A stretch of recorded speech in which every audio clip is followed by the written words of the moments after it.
झुनझुना लेकर के आने वाले गिरिराज सिंह जी, आप ये बताइए कि 10 वर्षों में मंत्री रहते हुए बिहार और बिहार के लोगों के लिए, बिहार के हितों के लिए, बेगूसराय के लिए कितने कार्य किए। कितनी सरकार 75% आरक्षण की व्यवस्था बिहार के तर्ज पर 9वीं अनुसूची में शामिल करके।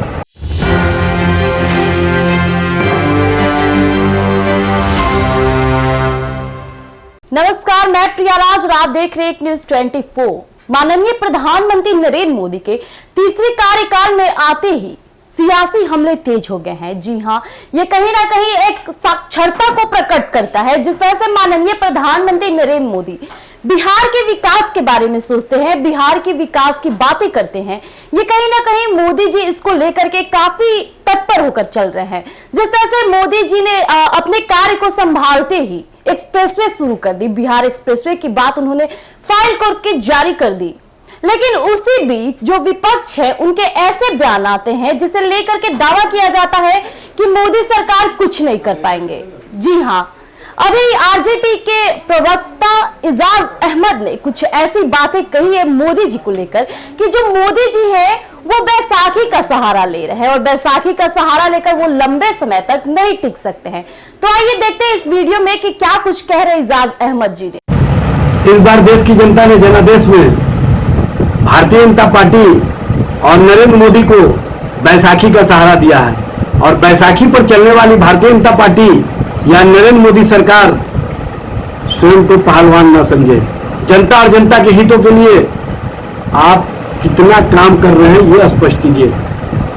झुनझुना लेकर के आने वाले गिरिराज सिंह जी, आप ये बताइए कि 10 वर्षों में मंत्री रहते हुए बिहार और बिहार के लोगों के लिए, बिहार के हितों के लिए, बेगूसराय के लिए कितने कार्य किए, कितनी योजनाओं को आपने आगे बढ़ाया। और सबसे बड़ी बात यह है कि बिहार के लोग, बिहार का हर आवाम चाहता है कि बिहार को विशेष राज्य का दर्जा मिले, विशेष पैकेज मिले। केंद्र सरकार 75% आरक्षण की व्यवस्था बिहार के तर्ज पर 9वीं अनुसूची में शामिल करके इसको मजबूती प्रदान करे और साथ ही साथ देश स्तर पर जनगणना के कार्यों के साथ जातीय जनगणना का कार्य हो। तो जैसा कि आपने इस वीडियो में सुना कि किस तरह से इजाज अहमद मोदी जी को लेकर के ऐसी बातें बयां कर रहे हैं। उन्होंने ये बात कही कि जो मोदी जी हैं वो बैसाखी का सहारा लेकर के काम कर रहे हैं, तो बिहार की कहां तक विकास करेंगे। वो जनता से कहते हैं कि आपको मोदी जी पर जिस तरह का विश्वास है, भरोसा है, क्या वाकई वो करने लायक भी है या नहीं है। जिस तरह से मोदी जी सहारा लेकर चल रहे हैं, जिस तरह से नीतीश बात करते हैं कि मैं विकास करूंगा, बिहार को एक नया रूप दूंगा, पर क्या वाकई बिहार को विशेष राज्य दिला पाएंगे ये नेता, या फिर सिर्फ बातों बातों में ये अटक के रह जाएगी। इस तरह की जब चीजें सामने आती है तो जो जनता होती है वो सबसे ज्यादा प्रभावित होते हैं, क्योंकि जो जनता होती है, खास करके बिहार की जनता, उन्हें काफी उम्मीदें रहती है बिहार को लेकर के। जैसे हर जनता चाहता है कि बिहार को विशेष राज्य मिले। जिस तरह से बिहार में पर्यटक की चीजें सामने आती है, जिस तरह से बिहार में शिक्षा को लेकर के, हेल्थ को लेकर के चीजें लोग चाहते हैं कि उसमें बढ़ोतरी हो, और इसी बीच इस तरह की बयान आती है, लोगों को काफी उम्मीद है कि माननीय प्रधानमंत्री नरेंद्र मोदी बिहार को एक विशेष राज्य का दर्जा दिलाएंगे।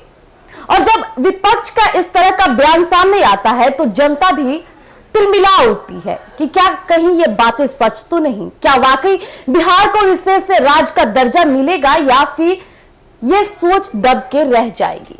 अभी के लिए इतना ही। इसी तरह तमाम खबरों के लिए आप हमारे साथ जुड़े रहिए एक न्यूज 24 पर। अगर आप हमें यूट्यूब चैनल पे देख रहे हैं तो आप हमारे एक न्यूज 24 यूट्यूब चैनल को सब्सक्राइब कर सकते हैं, फॉलो कर सकते हैं, कमेंट कर सकते हैं। फेसबुक पे देख रहे हैं तो अपने जो आपके जो विचार है वहां प्रकट कर सकते हैं, लाइक कर सकते हैं। धन्यवाद।